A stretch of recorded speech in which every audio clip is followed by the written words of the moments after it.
Last year I shared this thought, and I'd like to do it again because I think it's so fitting for this group, but this is something I heard years ago and I've never forgotten. The hallmarks of history are neither in the keening of the crowds nor in the thunder of the conquerors, but in the heartbeats of the handful who skirmish into the lonely unknown beyond security. Does that fit people in this organization? Willing to get out of the box, to move out into new frontiers. Our next speaker, I believe, is such a man, Dr. John Mack. He's the author of the book Abductions, which was based on his research with people who have been abducted. He's doing several things, but he is a psychiatrist at Harvard Medical School. He is the professor of psychiatry at Cambridge Hospital, and he made a mark several years ago when he received the Pulitzer Prize for biography of Lawrence of Arabia in 1977. How many of you have seen John Mack on television? Look at that. It's been covered extensively by the media on the work that he's doing. So this kind of a thing is getting out there, and he is one of those individuals that's making it happen. For the past 5 or 6 years, he's been studying the alien abduction phenomena, and has brought attention probably not only to those in this country, but to many in the world. So please welcome John Mack.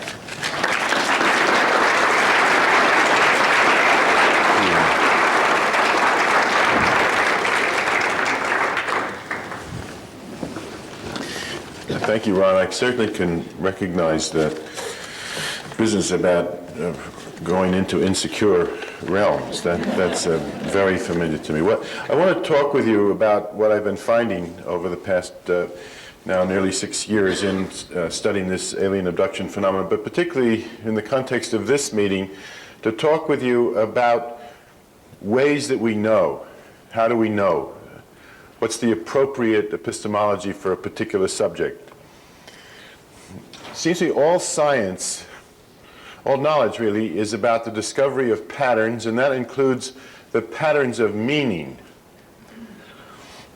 But how we know, the approach that we use, depends on what the matter at hand happens to be. Now, for the sake of clarity here, I would divide the realms that we're considering here between what's been called the gross material world on the one hand and the subtle realm on the other, or in Stan Grof's language, the hylotropic world or the holotropic world, or in David Bohm's terms, the explicate or manifest order, or the implicate or the hidden order and patterning of structure and meaning in the universe. Now, by and large, science, as is traditionally spoken of, has addressed, and its methodology has been appropriate to the gross material world, the physical world, the manifest world. And the approach has been largely dualistic. A separate observer studying phenomena outside of that person. Now, we know that the best scientists don't use that approach, but that's the standard that we often think we mean or are told we mean by the scientific method. I might add that in the focus on that realm, to the exclusion of the subtle realm, we have virtually rid the cosmos of nature, rid nature of spirit and, in a sense, of all life, other than that which is physically observable here on Earth. Now, what do we mean by the subtle realm? And this is not so, as I began to think about this more deeply, it's not so easy to pin down. It has to do with phenomena that seem to come from another dimension. Telepathy, clairvoyance, the whole psi realm.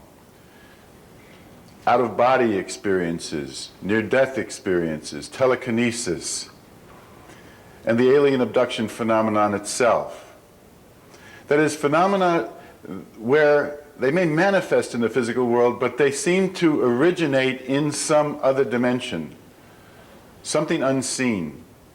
I don't know exactly where Brian would put his free energy notion in that realm. Again, something which is not readily observable under ordinary separatist dualistic scientific or methodological conditions. Now, one of the fundamental tenets of the mechanistic or the dualistic approach is that consciousness is an epiphenomenon of the human brain. So one of the assumptions we have to challenge is that one. In other words, that if we're going to study these subtle realms, which involve consciousness, and as we've heard, the relationship of consciousness to the material world, we have to recognize that consciousness, spirit, self, soul, all those realms have a life, have an existence separate from the physical body. And that's, for me, was a very great leap. And I had to do my own self-exploration through the work with Stan Groff and a great deal of challenging of my own kind of materialist scientific upbringing, clinical upbringing, to come to appreciate that fundamental kind of parting of the ways between the materialist scientific approach and one which can begin to allow us to study more profoundly these subtle realms. Now, the Western worldview, what Michael Zimmerman calls anthropomorphic humanism, which is a worldview that has reduced reality to the manifest or physical world and puts the human mind, the human being, at the top of the intellectual hierarchy, eliminating not only God but all spirit from the cosmos. Now, the phenomena that really shake up that worldview are the phenomena that seem to cross over from the unseen world and manifest in the physical world. That's why someone like Uri Geller has been hounded from pillar to post. That's why people that study free energy, or people who study phenomena that seem to challenge that great divide we've created between the unseen realm and the physical world. It works okay as long as you give the theologians and the spiritual people, maybe the psychologists, the mandate over that subtle realm, that unseen world, and let the scientists worry about the physical world, the material world. But if a phenomenon crosses over, if it won't obey those characterizations, that raises all hell in the culture, in this culture. Now, the phenomenon that I'm studying is just such a phenomenon. There are others. The near-death experience, the free energy phenomenon, telekinesis. But this is the one that I've studied, and I think it's one that, by its very nature, kind of grabs us where we are, because it crosses over and manifests in the language that we understand in this culture. You know, spaceships, abductions, implants, instruments, surgery, hybrids, babies, reproduction, all that seems very physical, very material. It ought to be reducible, studyable by the methods of dualism, of traditional science, but it won't yield its secrets. Not only that, but it commits a deeper crime, which is it challenges that very sacred divide that we've created between the unseen world and the material world. It challenges the fundamental worldview of the Western mind. Now, a whole new frontier, which I'm not going to get into much, but just refer to, has to do with our attachments to a worldview. Why do we cling so tightly to a worldview? What makes it so fundamental? And I don't think it's just that There are huge economic attachments, which there are, of course, to a worldview. I mean, the whole marketplace mentality of technology and of science as we know it is challenged by a worldview that says that there are vast subtle realms, vast realms unavailable to our direct observation, and that in fact the worldview in which we are embedded is destroying its own playground, destroying the earth itself. But there's more to it than that, because a worldview organizes our sense of self. It gives us the illusion that we have some control of ourselves, of nature, that we're in charge, that we're safe. Never mind that we all die, and perhaps die lonely deaths in this particular worldview, because since we've rid the cosmos of all consciousness, of all spirit, of God itself, of God, him or herself, that we never come to grips with the notion of death itself, and so there's a terrible loneliness in this worldview. The fact is, though, that it organizes our sense of self, it organizes reality for us, and constricts reality so that we have some illusion of control. So when a worldview is challenged and shattered, it creates a terror.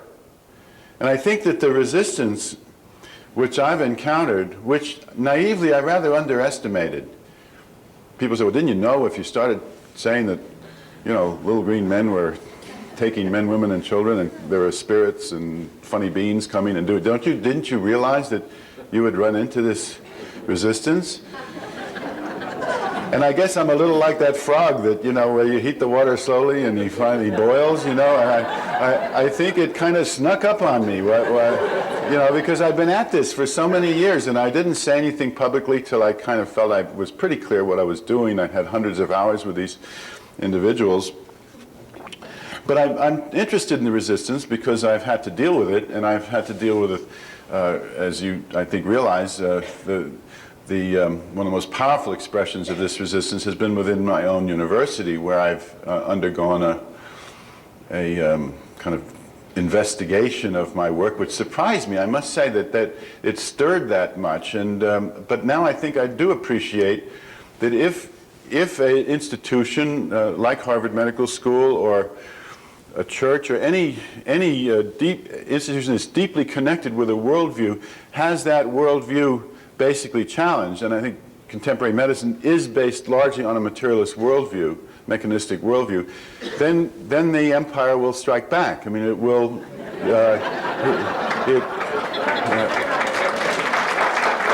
You all know what I'm talking about, right? I mean, you've been there. So again, I guess you have to be a little naive to wander, as Ron was saying, off into those insecure realms, or you won't go there. If you know what you're going to encounter, right? You have to be naive in a certain sense, because, I mean, I don't know if somebody said, would you do it again if you had to do it over again? I'd have to think about that, you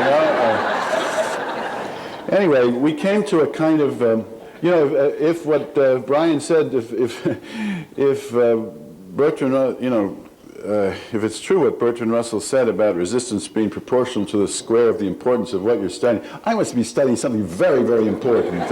So that kind of has encouraged me, you know, that the resistance, and that statement of Russell's I find very helpful. So anyway,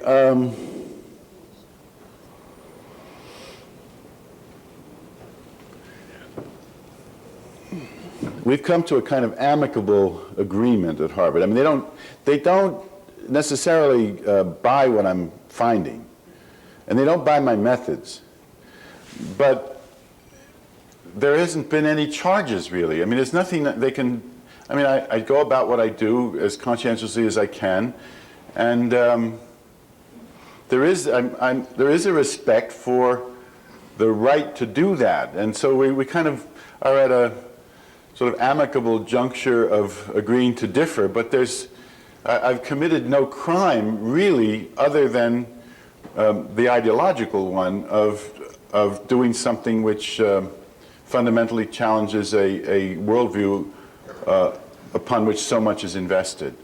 So I appreciate, in a sense, what I've encountered in this resistance, and I think it's maybe a useful thing for all of us in a way to know something more deeply about what we're encountering in the way of resistance to what we're doing, because if we can embrace that polarity, perhaps we can go to a deeper level instead of always, as we tend to do, finding ourselves in opposition against those people that won't take in what we're trying to do. All right. Just one more word about this challenge to worldview that these crossover phenomena like the alien abduction story represent.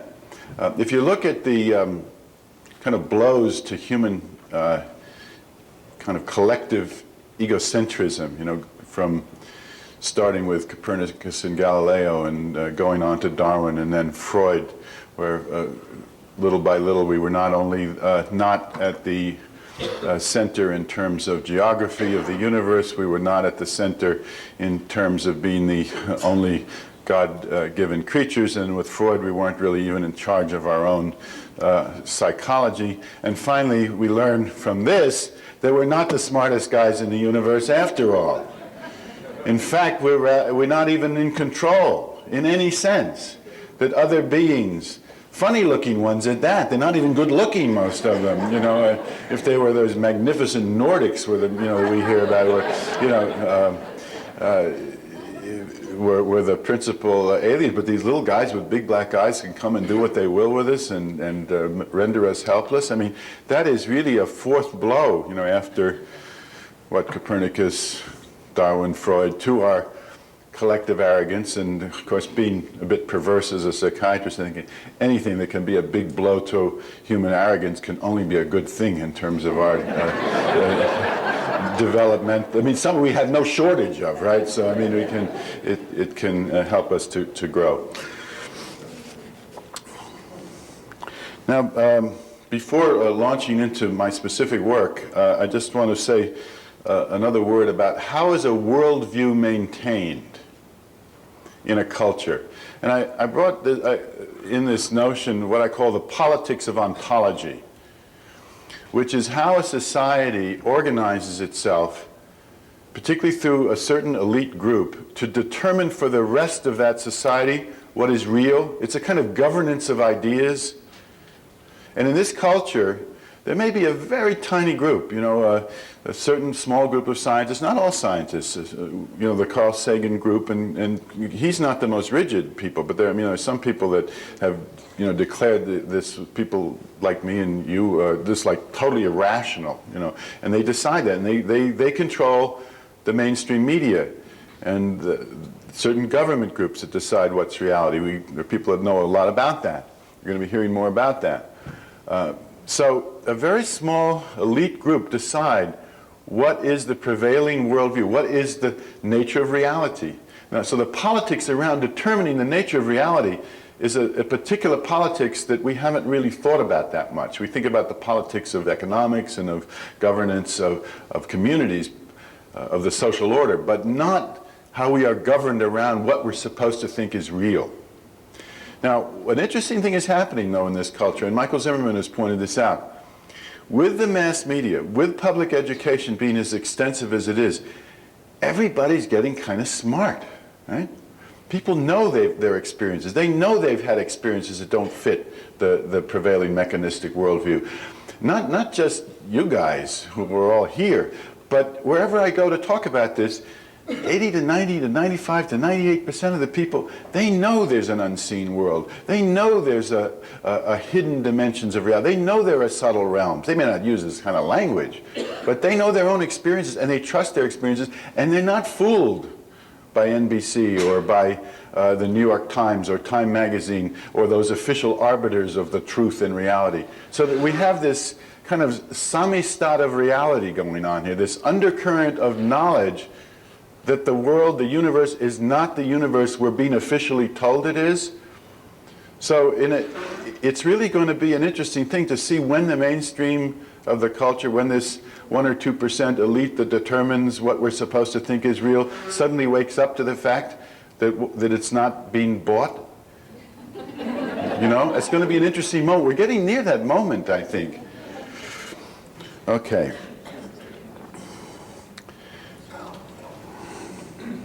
So let's go back to the subtle realm, and Margaret Mead wrote this in 1974 in Red Book magazine. I didn't know that was such a radical journal in those days, but she said, people still ask each other, do you believe in UFOs? I think this is a silly question, born of confusion. Belief has to do with matters of faith. It has nothing to do with the kind of knowledge that is based on scientific inquiry. When we want to understand something strange, something previously unknown to anyone, we have to begin with an entirely different set of questions. What is it? How does it work? Are there recurrent regularities? And I resonate with that because I'm always being accused of being a believer, you know, somebody who's kind of going over the edge from rationality to belief. And this has nothing, as she says, my work has nothing to do with belief. It has to do with what I do as a clinician. I began to see people in the beginning of 1990, it's now 5.5 years, who were describing experiences, who seemed of sound mind, describing experiences which simply did not fit into any kind of psychiatric category that I could conceive of. Child abuse, psychosis, neurosis, organic brain, this or that, fantasy prone, blah, on and on and on. You know the whole litany of this. There were patterns here. We're talking about science. And I just couldn't find any explanation for any of this.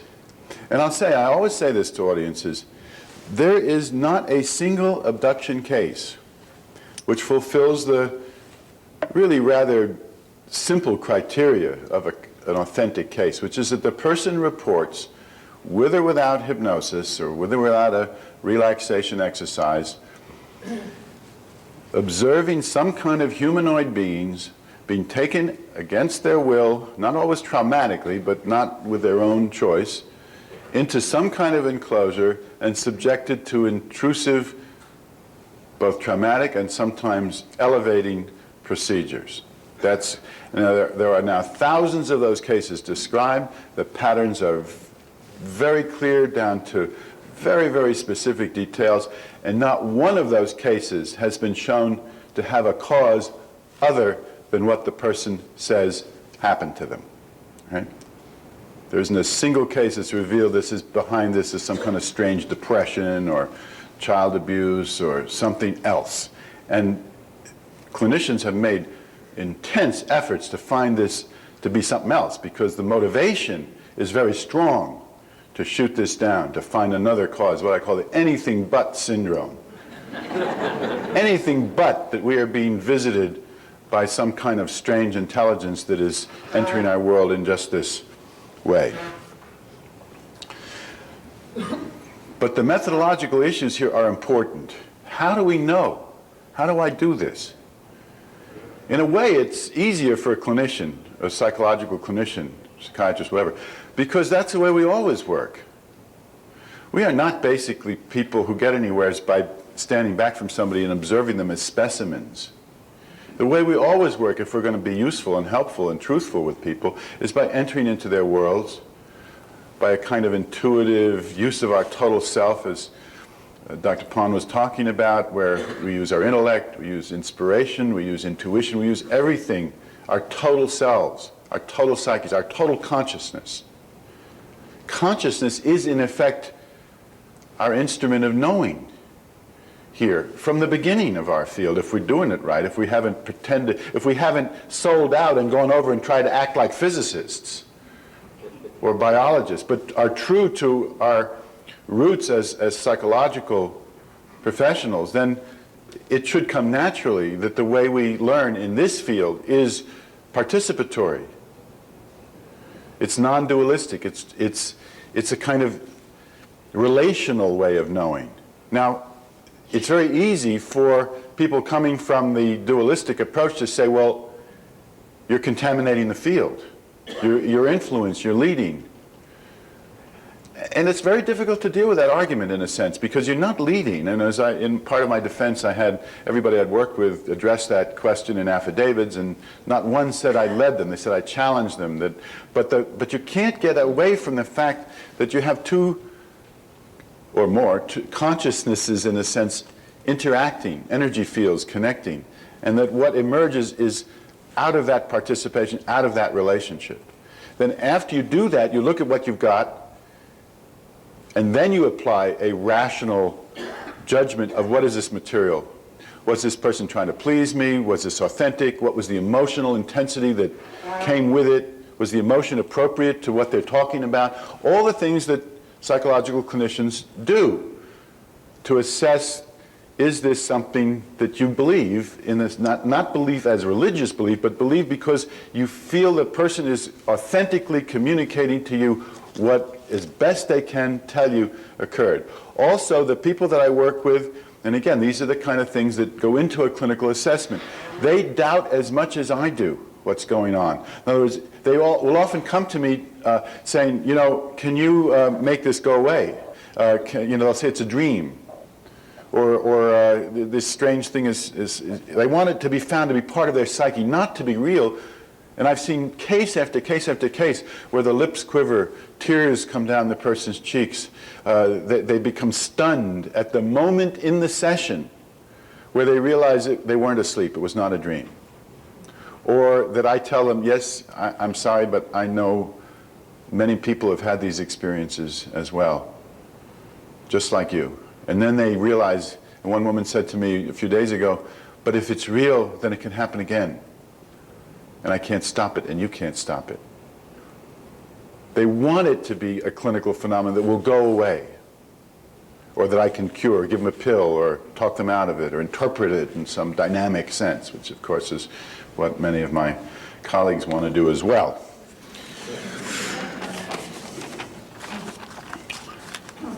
So the method here is a method of use of consciousness, my total self, my whole background, my very being, to be with a person, to create a safe environment in which the person can share, bring forth that which is the most sensitive, most troubling, most confusing, most extraordinary for them kind of experiences that are imaginable, at least in this worldview, in this culture.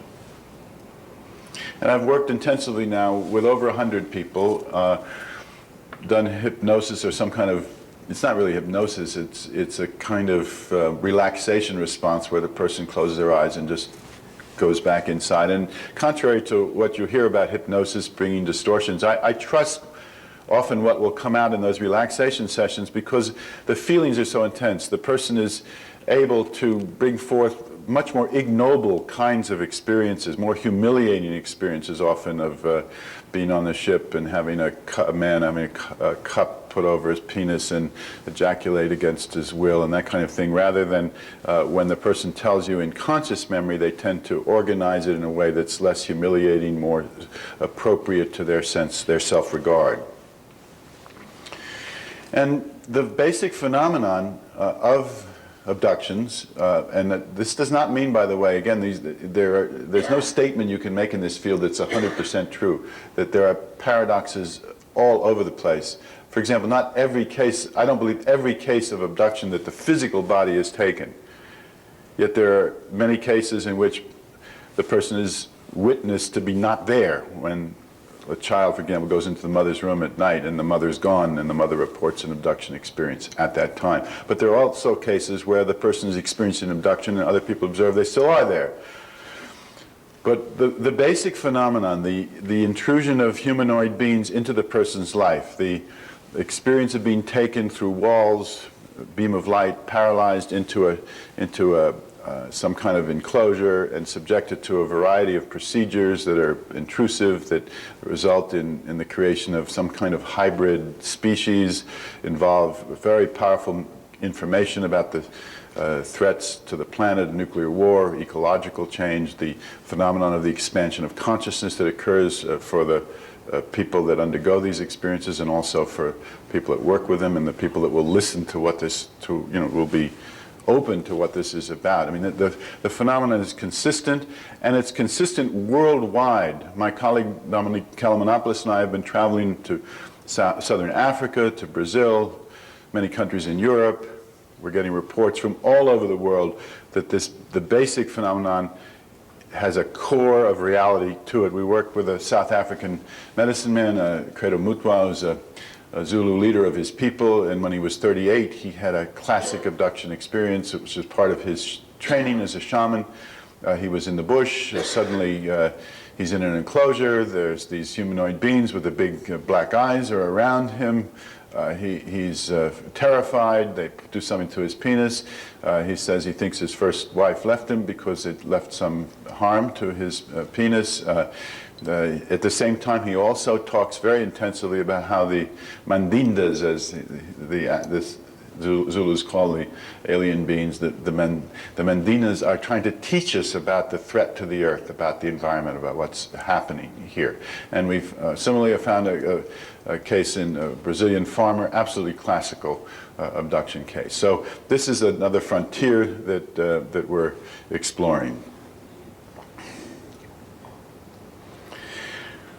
Now, what is and I'm going to spend a little time here talking about what I see to be the pattern and meaning of the alien abduction phenomenon based on my work with this, well, it's actually I've met with about 200 abductees, but worked intensively with over 100, and done regressions with between 60 and 70.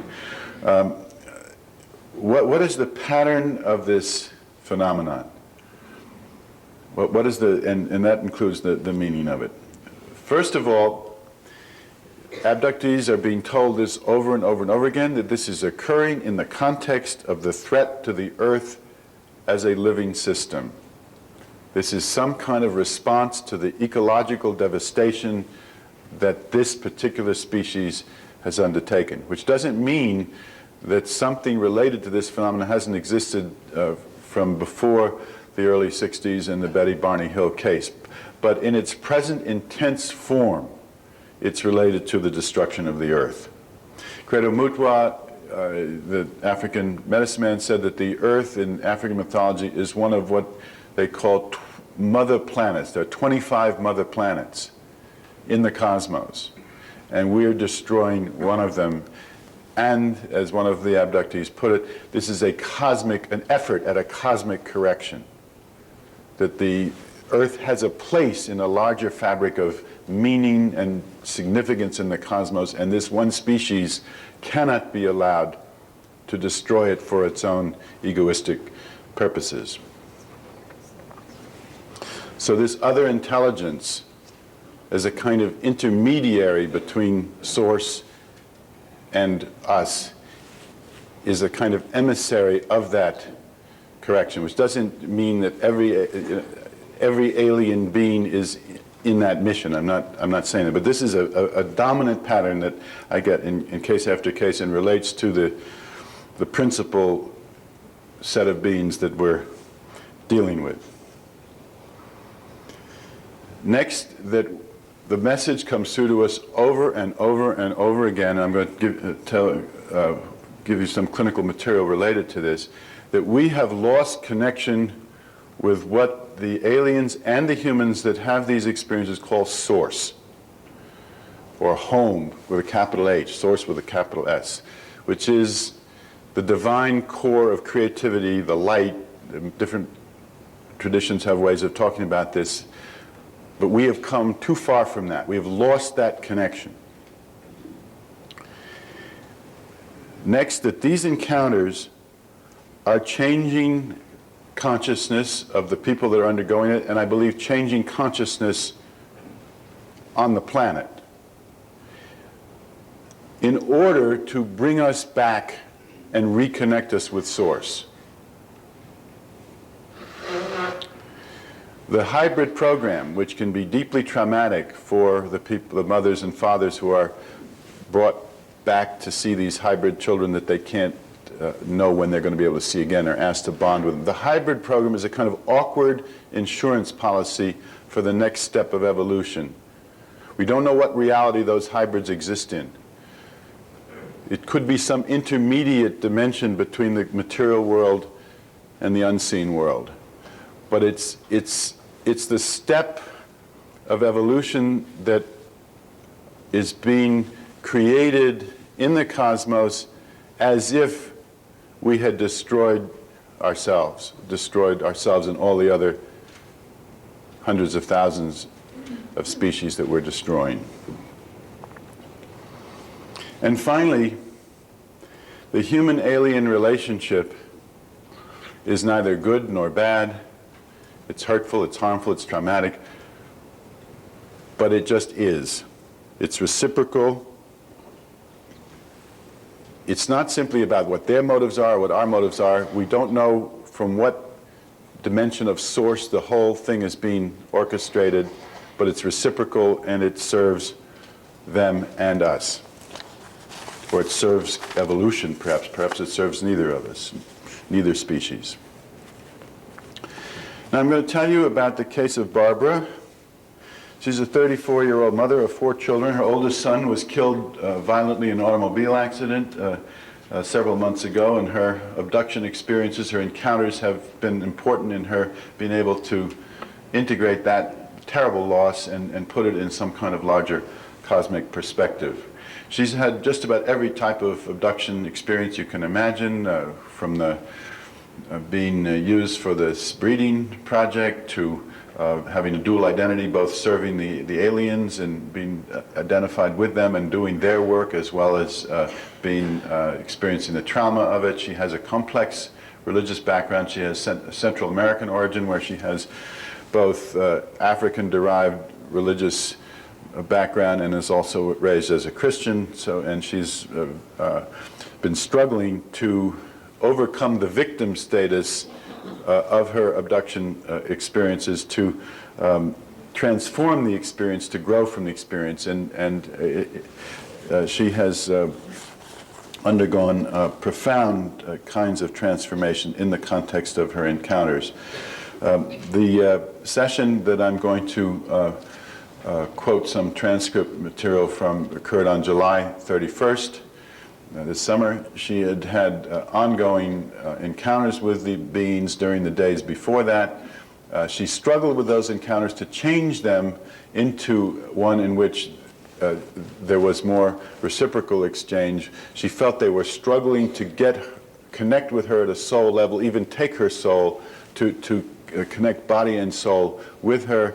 And she found that by emanating love to them, that they, in a sense, the demonic dimension, if you will, or the dark dimension of their consciousness was affected. They seemed to pull back from that, at the same time thrive with that. So there was this growing kind of loving connection grew out of that struggle that had been going on for several days before this session.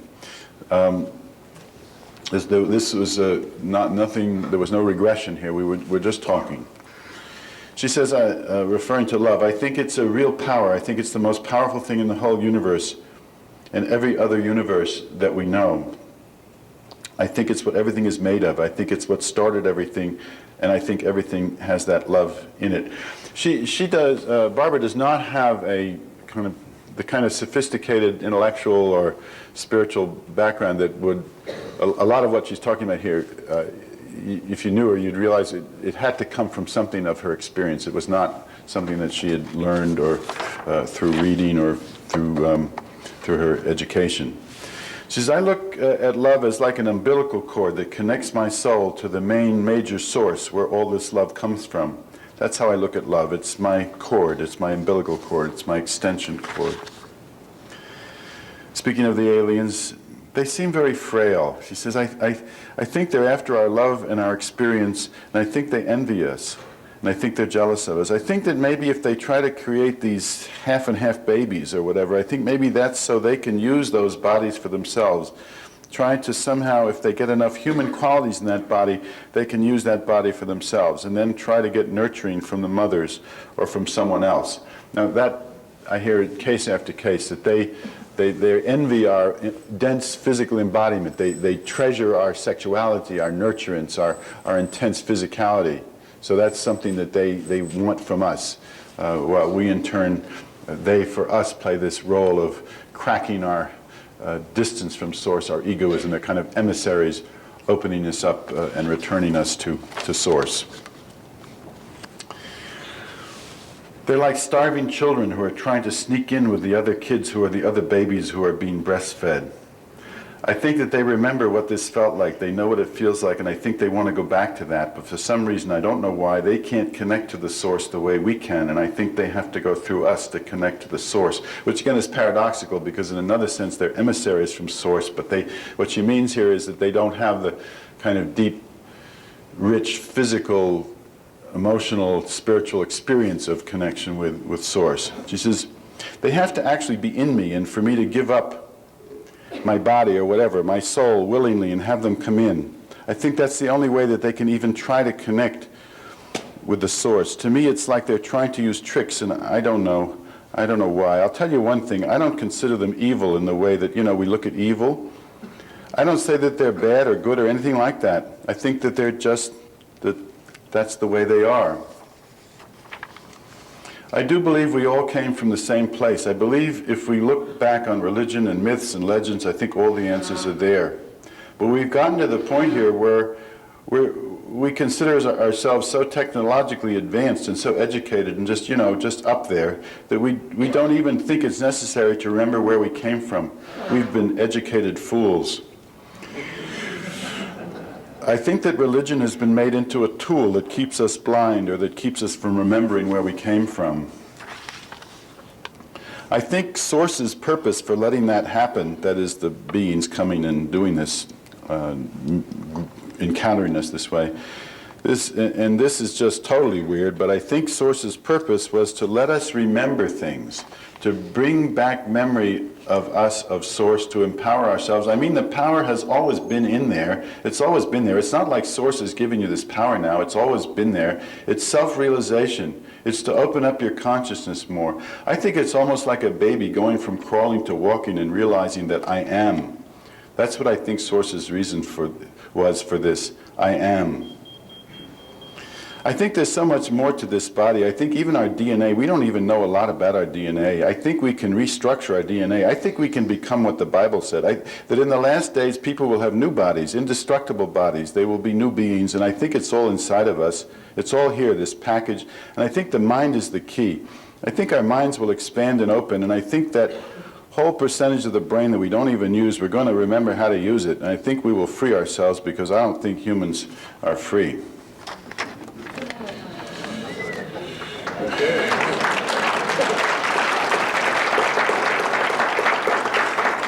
We look at everything as good and bad, and oh, how can God let this happen? We look at things and think, oh my God, how horrible, how terrible, but that's because we're looking at it through these eyes. We're not looking at the whole structure. I don't think there's ever an end to anything or a real beginning to anything. I think everything just is. I think every action you look at, even sending a little kid to school for the first time, just everything we do just mimics the way Source does things. If you look at patterns in life, patterns are repeated always, over and over and over in our actions, and the way we raise our children, in the way government treats us. Just everything mimics over and over and over. Where is that pattern coming from? We come here with those patterns. I think that's from the main source. I guess in a way we're like a small replica of what goes on everywhere else. And I think we come here like a baby source, and we come here and we mature. We're getting ready to graduate. A lot of us are starting to wake up and remember and realize. And I think graduation time is coming up. The earth has gone through a lot. It's gone through having to support a whole kindergarten of kids, mauling it and spray painting it, crayoning it. I think this class is going to graduate, and I think the earth will have to go through a whole cleansing process, a whole cleansing period, and I think a whole new set of little sources will come through, and I think this has happened before. I think it's going to continue happening. I think it's basically what this is all about. Poison in the water, poison in the water. I keep having all these visions and dreams about the water being poisoned, the air being poisoned, plus people poison it just by being here. The way in our mentality, the way it is now, we give off almost like negative energy, and we're poisoning the planet just with that energy, because I think our Mother Earth, to me, it's like a living organism to me. It's a living organism, and we're giving off these repelling energies, and it's killing it. It's killing it. It affects the animals. It affects the insects. It affects everything. Everything. It's all of it, the trees and everything. If we're giving off this negative energy all the time, after a while the Earth looks at us as something like a harmful bacteria, and it will repel us. It will fight back. I think Mother Earth is actually fighting back. These blue baldies, that's what she calls the alien beings. I won't say they own this earth. This is their home. I think this is where they belonged first. They're the keepers, the true keepers of this earth. The little baldies, they're here too, whether they mean to or not. They're here to help us with this growth period, to help us to mature. And this is a person who's been highly traumatized by this experience. So again, this, just because it's traumatic doesn't mean that there isn't also this transcendent growth dimension. She said, I would say we're getting to a point where we're all, waking up. But I think these blue baldies and Mother Earth belongs to them. And I think they were put in charge of Mother Earth, and I think they're the ones that are going to clean up. She says, it seems to me, it seems that now that I'm becoming more conscious of things. It seems like there's an actual chemical reaction that's happening in the back of my brain, like something that's actually changing. Okay. In conclusion, and this is from this work, and it kind of goes off into some of the issues we've been talking about in the conference. To analogize from what the Catholic bishop said at the time when they took a policy stand against nuclear deterrence, we are destroying God's work. And the Dalai Lama, when we met with him around the alien abduction phenomenon, he says, these beings, these creatures, they're very upset. You know how he speaks. They're very upset. He says, we are destroying their spiritual home, their physical home and spiritual home. They have no choice but to become physical and come back and try to stop us. Second, the alien abduction phenomenon, it appears to be a kind of outreach program from the cosmos for the spiritually impaired.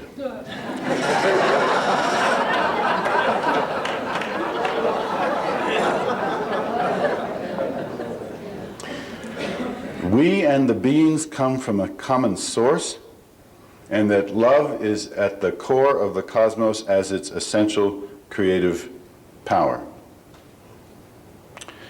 To know in this field, to know in this relationship to this subtle realm, paradoxically, and this phenomenon is filled with paradox, the appropriate attitude is one of not knowing, what the Buddhists call empty mind.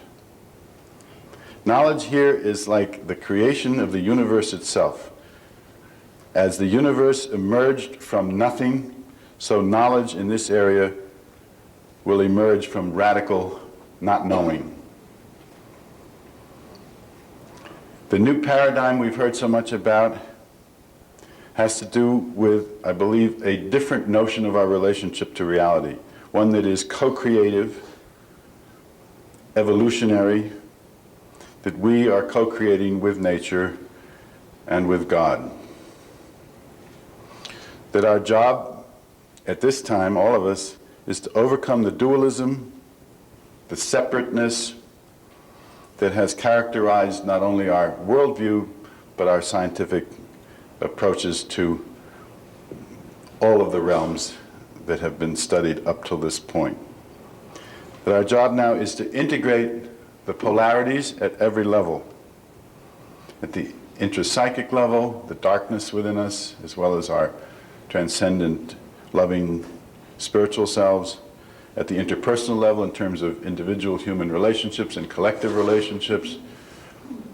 Ethnic cleansing, for instance, is an example of extreme polarization, at what Erik Erikson called pseudo-speciation, as if we were not even one species. And finally, to overcome the polarities in our relationship with nature, which is the main characteristic of the Western worldview, that separateness from nature, so that we can explore, enjoy, travel ecstatically, lovingly, materially and non-materially, discover the unique particularities in our own being, our own nature, within the cosmos, but in the context of the experience of the essential unity and sacredness of nature. That's what I think fundamentally we are learning from this extraordinary phenomenon. Thank you very much.